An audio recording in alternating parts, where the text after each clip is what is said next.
Hi all, welcome back to my channel. So நிறைய பேருக்கு பார்த்தீங்கன்னா ஸ்டார்டிங் செயின் போடுறதே ரொம்ப கன்ஃபியூஸ்டாக இருக்கும். ஸோ அந்த மாதிரி இருக்கவங்களுக்கு இந்த மாதிரி நெட் ஃபேப்ரிக்கில் போடும்போது வந்து உங்களுக்கு அதாவது பின்பக்கம் என்ன ப்ராசஸ் நடக்குதுன்றது தெரியும். ஸோ அதை தான் நம்ம வீடியோவில் பார்க்க போகிறோம். அண்ட் அதே மாதிரி என்னோடய சேனலில் நான் வந்து ஒரு 99 rupees அப்படின்ற ஒரு ஆரி கிளாஸ் வந்து கண்டக்ட் பண்ணிகிட்ருக்கேன். ஸோ இந்த டீட்டெயில்ஸ் வேணும் அப்படின்னா என்னோடய சேனலில் வீடியோ இருக்குது, டிஸ்கிரிப்ஷனில் சேனல் வீடியோவோட லிங்க் கொடுக்குறேன், கண்டிப்பாக செக் பண்ணி பாருங்கள். ஸோ அந்த கிளாஸில் நான் என்னெல்லாம் சொல்லிக் கொடுப்பேன் செய்வேன் அப்படின்றது. ஆனால் அதே மாதிரி ஆரி மெட்டீரியல்ஸ் வேணும்னாலும் கண்டிப்பாக நீங்கள் எங்கிட்டே பர்ச்சேஸ் பண்ணலாம். அதுக்கு நீங்கள் டிஸ்பிளேயில் இருக்க நம்பருக்கும் டிஸ்கிரிப்ஷனில் இருக்க நம்பருக்கும் வாட்ஸ்அப் பண்ணுங்கள். ஸோ இப்போ நம்ம வந்து செயின் ஸ்டிச் எப்படி போடுறது அப்படின்றத பார்க்கலாம். ஸோ வந்து ஃபஸ்ட்டு வந்து பார்த்தீங்க அப்படின்னா ஜரியில் ப்ராக்டிஸ் பண்ணுங்கள். ஜரியில் ப்ராக்டிஸ் பண்ணும்போது உங்களுக்கு கண்டிப்பாக வந்து ஈஸியாக வரும். ஸோ ஒரு கான்ஃபிடென்ட் வரும். ஸோ இந்த மாதிரி முடிச்சு போட்டுட்டு உங்களோட ஆள்காட்டி விரலில் அந்த முடிச்சை இப்படி வச்சுட்டு உங்களோட கட்டை விரலை வச்சு இப்படி பிடிச்சிட்டு மீதி நூலை இப்படி பின்பக்கமாக கொடுத்து இப்படி வச்சுக்கோங்க. ஸோ இப்படி தான் நம்ம வந்து நூலை எடுப்போம். ஓகே, அந்த மாதிரி நீங்கள் வச்சுக்கோங்க. இதை அப்படியே நீங்கள் துணிக்கு அடியில் ஃப்ரேம் கீழே கொண்டு போயிடுங்க. கொண்டு போயிட்டு நீடில் வந்து எப்போவுமே டிசைனை பார்த்த மாதிரி, அதாவது இப்போ நான் வந்து இங்கே ஒரு கோடு போடுறேன். ஸோ இப்போ இந்த கோடு போட்டிருக்கேன் இல்லையா, ஸோ இதுதான் வந்து செயின் ஸ்டிச். இந்த லைனில் நான் போட போகிறேன் அதுக்காக. ஸோ இப்போ இந்த நீடில் பார்த்திங்கன்னா நீடிலோட டிப்பு இது வந்து Tulip brand steel needle, iron நீடிலையும் ப்ராக்டிஸ் பண்ணலாம். ஸோ இந்த டிப் வந்து இந்த எட்ஜ் வந்து டிசைனை பார்த்த மாதிரி தான் இருக்கணும். ஸோ இதை வந்து நீங்கள் இப்படி விட்டு இந்த நூலை ஃபஸ்ட்டு இப்படி மேலே எடுத்துக்கிட்டிங்கன்னா இந்த முடிச்சு அடியில் வந்துடும். இது வந்து ஒரு லூப் மாதிரி நின்றும். ஸோ இப்போ இதுதான் வந்து செயின் ஸ்டிச்சாக நமக்கு ஃபார்ம் ஆகும். ஸோ இது என்ன பண்ணணும்னா இந்த நூலை அடியில் இழுக்கிறது செய்கிறதுனால இந்த லூப் வந்து பெருசும் சின்னதும் ஆகும். நீடில் எப்போவுமே வந்து ஸ்ட்ரெயிட்டாக வச்சு ப்ராக்டிஸ் பண்ணுங்கள்.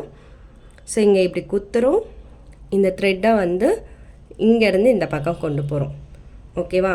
ஸோ இங்கேருந்து இப்படியும் கொண்டு போகலாம், இல்லைனா இங்கேருந்து இப்படியும் கொண்டு போகலாம்.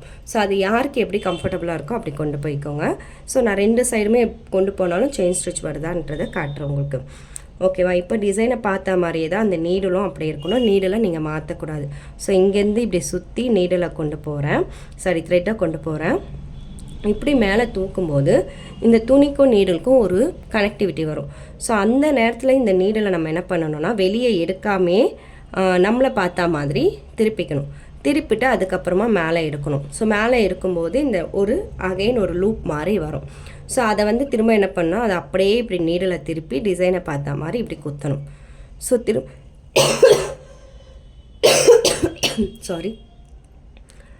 திரும்பவும் என்ன பண்ணணும்னா நம்ம வந்து இந்த பக்கம் ஃபஸ்ட்டு வந்து நான் இங்கேருந்து இப்படி கொண்டு போனேன், இப்போ இங்கேருந்து இப்படி கொண்டு போகிறேன். ஸோ இப்படி கொண்டு போகும்போது இதே மாதிரி இங்கே வந்து ஒரு தூக்கும். ஸோ அந்த நேரத்தில் நீடலை இப்படி திருப்பிட்டுருங்கன்னா லூப் மாதிரி இப்படி வந்துடும். ஸோ அதை திரும்ப அகைன் நம்ம டிசைனை பார்த்த மாதிரி நீடலை திருப்பி வச்சு குத்தணும்.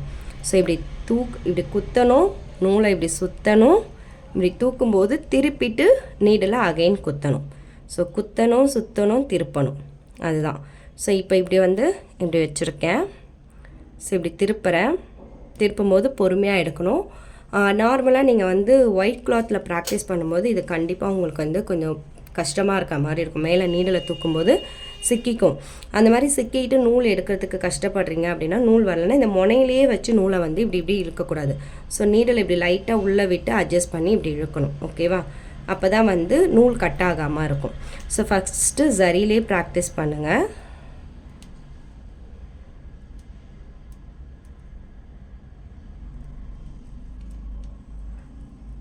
ஸோ ஸ்டார்டிங் ஒரு பேசிக் செயின் ஸ்டிச்சை நீங்கள் ப்ராக்டிஸ் பண்ணிக்கிட்டாலே ஒரு ஃபுல் ஆரி ஒர்க் ப்ளவுஸுமே நீங்கள் ஒர்க் பண்ணலாம்.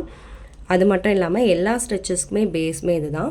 ஸோ நம்ம கடைசியில் நாட் போட போகிறோம் இல்லையா, இந்த நாட் வந்து பார்த்திங்கன்னா இந்த லாஸ்ட்டு லூப்பை இப்படி எடுத்துக்கணும். இங்கே தான் நாட் போட போகிறோம் அப்படின்னா நம்ம என்ன பண்ணுவோம், இதை தள்ளி இப்படி குத்துவோம். ஆனால் அப்படி குத்தாமல் ரொம்ப இங்கே கிட்டத்துக்கே வந்து இப்படி வச்சுட்டு த்ரெட்டை வந்து திரும்ப தூக்கிட்டு அதே மாதிரி லூப் எடுக்கணும்.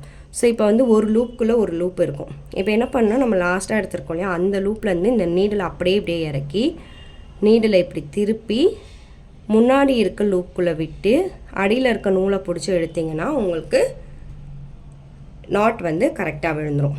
ஸோ நான் அகைன் திரும்ப போடுறேன் பாருங்கள்.